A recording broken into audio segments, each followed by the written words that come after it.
Hello there, ladies and gentlemen. Moletrap here coming at ya. And first things first, I'm going to tell you right off the bat, I'm going to be doing the entirety, hopefully, of... no, you know what? Not hopefully. I'm going to do it. I'm going to do it! The entirety of the MST group... I guess it's group 1. It's hard to remember because MST has group numbers, and I think the OSL has group letters and stuff like that. So anyway, this is the entire of the MST Group 1. I'm going to try and just string it all together into a series of video responses. If you're watching these as they're uploaded, I will not have a video response linked to them yet, but probably after they've been up for a little while, I'm going to try and video response them. So if you want to watch the next video, just scroll down and click on the video response to this video, and it should be... Actually, I think this video is going to be longer, so you'll probably have to click the response to go to part 2. And wow, so I gotta get going here really quickly because this is fantasy versus stats. And stats is a funny player. Well, I won't say, I don't know why I said he's funny. He's funny in that, like, he's gained some random notoriety for certain things. And this is weird. He sent out a probe really early. This is really strange because he sent out a probe really early, but then he put a pylon in his base, so it wasn't for a proxy. So the only reason he might be doing this is to make sure he can get a gas deal. And it looks like it's exactly what he's done. He's gone straight in there, gone straight to get a gas deal down. So that's really kind of funny that he decided to do that. Maybe he has some kind of rush strategy and he wants to delay Fantasy's tech, or just kind of wants to mess with him. I mean, Fantasy's a crazy guy. Never know what kind of hijinks he's going to get up to. And a Manor Pylon as well. So he is going heavy on the harassment here. Stats going crazy. A Manor Pylon as well. It's going to trap one SCV. It's going to force SCVs to go around the long way. Take a little bit of extra time to mine off a couple of those mineral patches. Let's see if he cancels the pylon. No, he's not going to cancel the pylon. Gateway now is going down in his base. So, wow, this is already getting ridiculous. Stats, if I remember correctly, I'm trying to look it up on the side here. I think he kind of gained a little bit of notoriety because his first...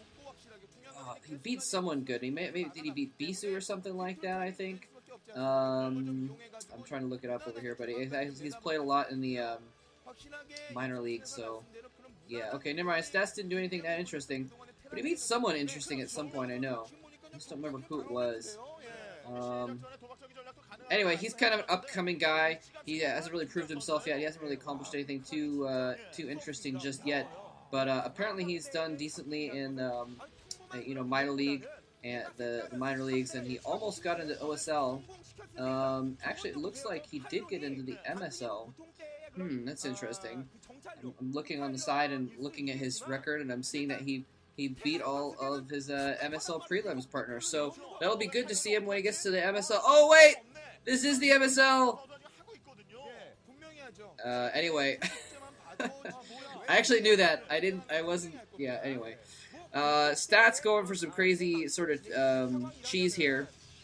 And by the way, if you're new to StarCraft, I realize that I don't explain some of the terms a lot, so I'm going to try and do that more.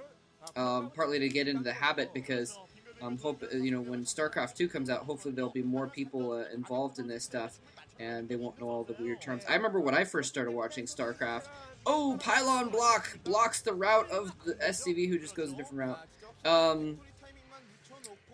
Anyway, so yeah, this is really interesting. Fantasy has been forced into a one barracks into command center, it looks like, or one factory into command center, rather. Okay. So he did wait for the factory. He got that refinery down early enough. And there's the command center, but he was basically forced into that. And that's interesting choice by Stats. I wonder if he actually intentionally wanted to try to get... if he intentionally wanted to force Fantasy into this kind of a build. Maybe he was worried about some kind of fast vulture drop or something crazy like that from Fantasy. I don't know. Kind of weird. But Stats is just going for a 2-gate build here, apparently. And his 2-gate build is a little bit slowed down because of the fact that, he spent all that money on a simulator and a pylon in Fantasy's base. Fantasy looks like is not going to get a scout in here. He's just going to go over here and see that pylon. I see you, pylon. Your days are numbered now. Now he's getting a second factory down. I don't remember what I was talking about. I've just been thrown all off now. Just totally off my game, man. Just totally off my game because I was looking up stats on the side there, and I got distracted.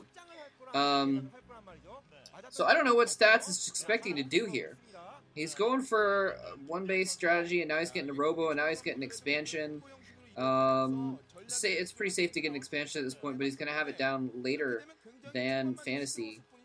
Fantasy putting up that bunker, pretty standard, fair for a quick expansion, because if they come in with ranged goons and you don't have a bunker and you don't have your mech units up yet, then you can be pretty screwed in. Oh, what are you doing? Fantasy sending in his SCV. I guess he only was interested in seeing if he had an expansion down. I don't know why he didn't try and run that SCV up into the base to see what kind of buildings were going on in that base, but he didn't pay any attention to that SCV, so he must have just clicked it and forgotten about it. Anyway, but he knows a lot, though, from the fact that there is that expansion. He knows that he spent that money on that expansion, and so there's going to be less units coming at him. The tech's going to be slower as well because of the money spent on that expansion. So it's really, the pro players can tell a lot more than I can, obviously, than just from seeing if there's an expansion or not. They kind of know what the other guy is up to. Although I'm not exactly sure what Stats is up to, because he's got that robo, but he's got observatory. I guess he's probably not going to go for a Reaver Harass at this point. It's a little bit late, but he still had the opportunity, because Fantasy did go for the expansion, so he didn't really have a lot of money left over, and Stats got that probe in there and got to see what Fantasy was up to, and got to see that he didn't have an engineering bay, he didn't have turrets around, he didn't have anything like that. So, and there's the engineering bay finally going up. So if Stats had gone for a quick Reaver, he would have been able to get the Reaver into his Fantasy's base before the turrets went up. So it's almost bad for him that he didn't. So Stats kind of playing a little bit weird here. But, we'll see what he can do. He's managed to beat a lot of Terrans recently. He beat Lomo. It looks like, I'm just looking on his stats over here on the side. He beat Lomo recently in the preseason games. He beat Nada, actually, in the MST prelims. He beat a Terran named Classic and another Terran named Fabian in prelims, although those two are kind of no-names.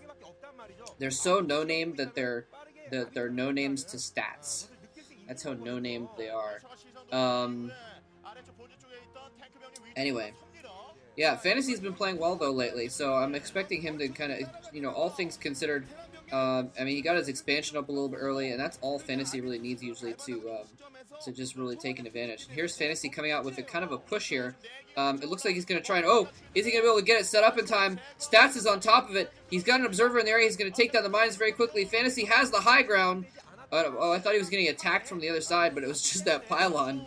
And now he's going to siege up on the high ground. Sieging up on the high ground, he's got a few Marines there, a couple Vultures, and some mines that are going to stop those Dragoons from just running up and destroying those tanks. And really, I'm not sure exactly what Stats was doing there, running around with his Dragoons on the low ground. He had a chance when those tanks were unsieged to try and run up and kill them. If he'd sacked a Goon, maybe, and just run a single Goon through the mines to take most of the mine hits, the rest of the Dragoons could have followed up and laid waste to those units. But instead, what he's actually going to do, though, is he's going to sandwich Fantasy's forces here. Fantasy forced to siege up kind of in the middle of nowhere without any choice. And the Dragoons are going to come from both sides. Fantasy, without enough support for those tanks, is going to get them completely slaughtered. Takes out 2 Dragoons, 3 or 4 Dragoons, and loses his entire army as a result, except somehow Stats is cool enough that he lets the Vultures get away. Well, they were kind of extra Vultures that kind of came in from the side. Vultures are fast. Bit of a revelation there. Vultures are fast, so it's hard to... That's what I was gonna say when I got distracted by something, and I started talking about how I was distracted, and then I tried to get back to the game, and I completely forgot that I was planning on explaining what the term cheese meant for any new players that might be just watching this kind of thing for the first time.